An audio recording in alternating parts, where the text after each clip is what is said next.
we're going to look at the electromagnetic spectrum and the place that infrared radiation has in it. The electromagnetic spectrum is a continuous wave of steadily changing wavelengths, here shown decreasing from left to right. And the infrared section of the electromagnetic spectrum is only a small section of this continuous wave near the middle of the continuum. And a review of wavelengths showing in red one wavelength, the distance between two identical parts of a wave, here shown from a crest to a crest. And the wavelengths from 700 nanometers to 1 millimeter, from very small cell size up to the size of a pinhead. And here you can see the section of infrared in the continuum, and some waves shorter than IR include visible, ultraviolet, and X-rays and gamma rays.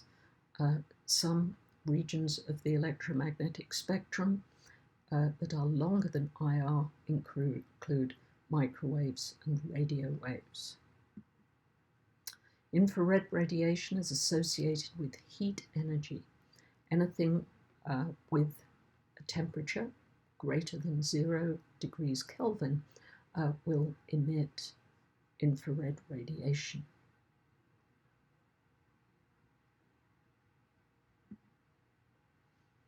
And here a different diagram showing the colors of the rainbow near the center left for visible light, and the IR wavelengths are less than microwave lengths, are less than radio waves.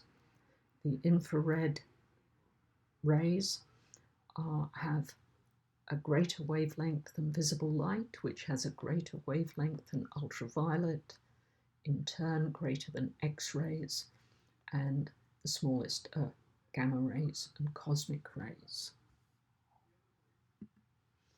And here just to pause and look at each of these different electromagnetic spectra, and they show some diagrams showing features of the different regions of the electromagnetic spectrum. And here we've got infrared with a thermometer recognizing that it's emanating heat, and that all of the regions are made up of streams of photons.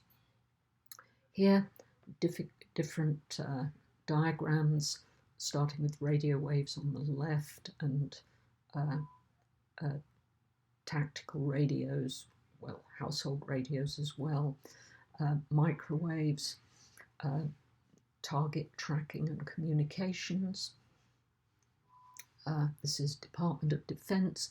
And in your home, you have the microwave cooker and the night vision goggles for infrared, and we could have motion detectors, automatic lights for infrared.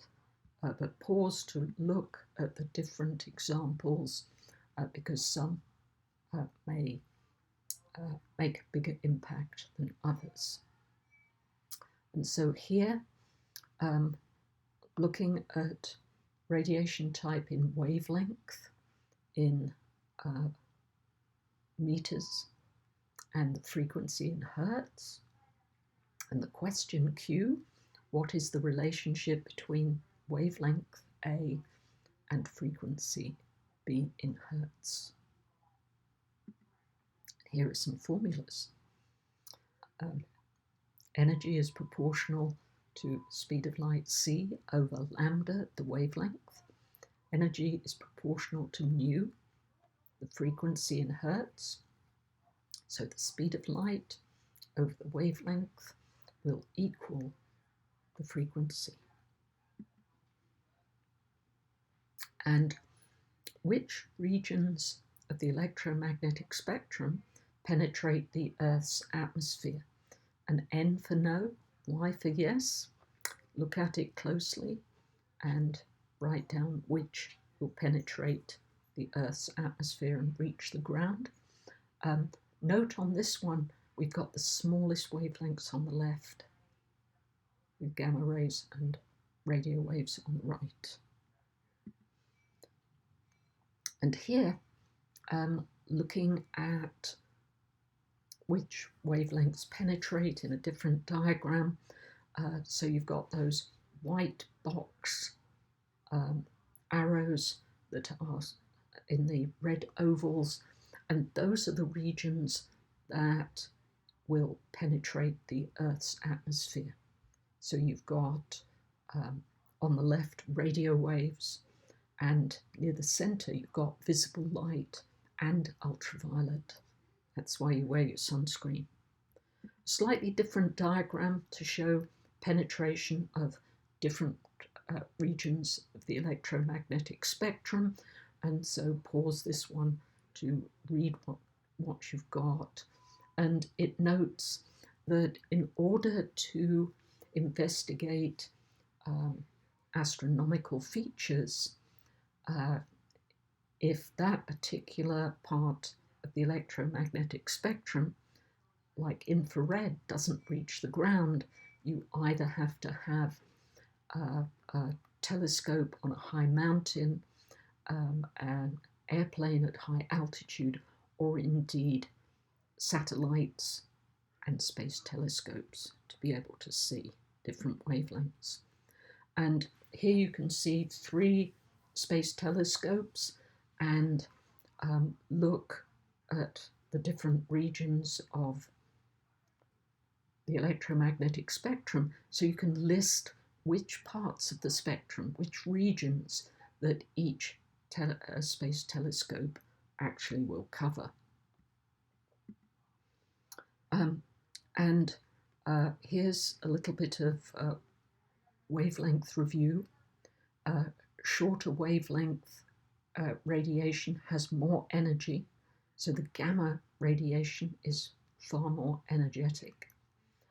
And different regions of IR have more energy than others. And it shows here that infrared wavelengths vary, and often one small portion of the IR region in the electromagnetic spectrum is actually used for a particular application. And this diagram here shows the infrared section. So with the far infrared on the left, just before microwave, with the larger of the infrared wavelengths, then the thermal infrared, sort of a small center section, and an even smaller near IR section, which is adjacent to red visible light and the rest of the visible light spectrum.